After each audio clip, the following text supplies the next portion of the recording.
रुहेलखंड समाचार उत्तर प्रदेश के उपचुनाव पर आपके लिए ला रहा है यूपी रामपुर उपचुनाव किस्सा कुर्सी का। उत्तर प्रदेश के उपचुनाव पर एक प्रोग्राम देखना ना भूलें। यूपी रामपुर उपचुनाव किस्सा कुर्सी का रुहेलखंड समाचार पर मेरे साथ जुड़े रहिए। नमस्कार, मैं हूं रवि सक्सेना और हमने रामपुर किस्सा कुर्सी में इस बार जोड़ा है भारतीय जनता पार्टी राष्ट्रीय कार्यकारिणी सदस्य सुभाष भटनागर जी को। सुभाष जी, आपका बहुत बहुत स्वागत है रुहेलखंड समाचार में। मैं भारतीय जनता पार्टी, एक लंबा जीवन मेरा भारतीय जनता पार्टी से जुड़ा हुआ है और 30-35 साल मेरा इस पार्टी के लिए मेरा योगदान रहा है। आज पार्टी ने मुझे राष्ट्रीय परिषद का सदस्य बनाया है। यहाँ का जिलाध्यक्ष रह चुका हूँ, महामंत्री रह चुका हूँ, उपाध्यक्ष रह चुका हूँ और मोर्चे का भी जिलाध्यक्ष युवा मोर्चे का रह चुका हूँ। काफ़ी अनुभवी लग रहे हैं मुझे आप सुभाष जी। और भारतीय जनता पार्टी ने मुझे जो भी सीट दी है प्रभारी के रूप में 84 से अब तक, वो सारी सीटें जीती हैं। दो बार हारा हूँ विशेष परिस्थितियों में, और रामपुर के बाहर भी जहां मुझे पार्टी ने भेजा है तो विशेष परिस्थितियों में वो सीटें जीती हैं। सुभाष जी, मैं कह रहा था आपका काफ़ी अनुभव है, तो ये क्या अनुभव जो आपका है वो अनुभव पार्टी आपसे लाभ उठाएगी उसका? हाँ, पार्टी ने मुझे एक महत्वपूर्ण जिम्मेदारी इस चुनाव में दी है। जितने मोर्चे हैं मेरे पार्टी के, उन मोर्चों के सारे सम्मेलन, उनकी मीटिंग, उनके कार्यक्रम मुझे तय करने हैं। अभी महिला मोर्चे का कार्यक्रम था, बहुत सफल कार्यक्रम हुआ है। अभी युवा मोर्चे का कार्यक्रम की डेट आ चुकी है 29, जिसमें हमारे ब्रजेश पाठक जी माननीय उप मुख्यमंत्री हैं, वो रहने वाले हैं।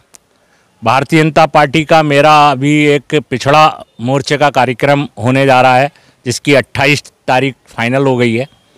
उसमें माननीय अपने केशव प्रसाद जी उप मुख्यमंत्री जी हैं, वो रहने वाले हैं। और इसी के तहत भारतीय जनता पार्टी का SC का सम्मेलन हमारा होने जा रहा है और सारे मोर्चों के कार्यक्रम डोर टू डोर कैंपेन चल रही है। और उसका अनुभव मुझे ये आ रहा है कि भारतीय जनता पार्टी इस बार रामपुर में कमल खिलाएगी। प्रचंड जो जीत कह सकते हैं इसको हम, जो जैसा कि आपसे बातचीत हो रही है, आपने कहा कि हम जो आपका अनुभव है पार्टी से आप साझा कर रहे हैं और पार्टी ने आपको जिम्मेदारी भी दी है। जब पार्टी ने आपको जिम्मेदारी दी है तो यहाँ पर एज ए कायस्थ समाज का काफ़ी सारा वोट है, तो उसको साधने की कोशिश कैसे करेंगे? कायस्थ समाज हमेशा भारतीय जनता पार्टी के साथ रहा है और हमारे राष्ट्रीय नेता माननीय राजनाथ सिंह जी ने कायस्थों के बारे में मीडिया में भी उनकी खबरें छपी हैं। उन्होंने कहा कायस्थों का इस राष्ट्र के लिए बहुत बड़ा महत्वपूर्ण कार्य रहा है, योगदान रहा है और कायस्थों ने हमेशा राष्ट्र के लिए अपना जीवन जिया है और अग्रिम पंक्ति में कायस्थ रहे हैं। सर्विस में कायस्थों का अपना एक बहुत बड़ा उनका रोजी रोटी का रहा है। तो अच्छी पोस्टों पे कायस्थों ने अपना जीवन जिया है। एक बुद्धिजीवी वर्ग से कायस्थ आता है, तो कायस्थों को दूसरे समाज भी सम्मान करते हैं।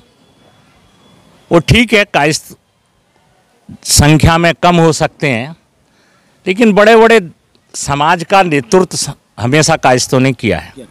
तो जो आपकी उत्तर प्रदेश सरकार है उसमें भागीदारी कायस्थों की कितनी है?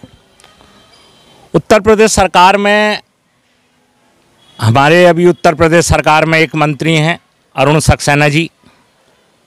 संगठन में कायस्थों की अच्छी भागीदारी है, केंद्र में भी कायस्थों की अच्छी भागीदारी है।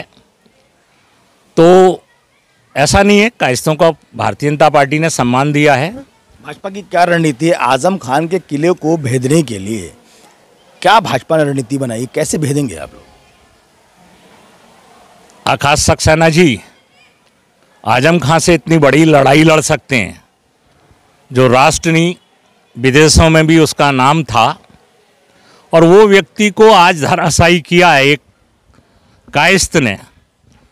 तो आगे भी हमें लगता है कि आकाश सक्सेना ही एक ऐसा चेहरा है जो इस बार इस किले को ढाएंगे।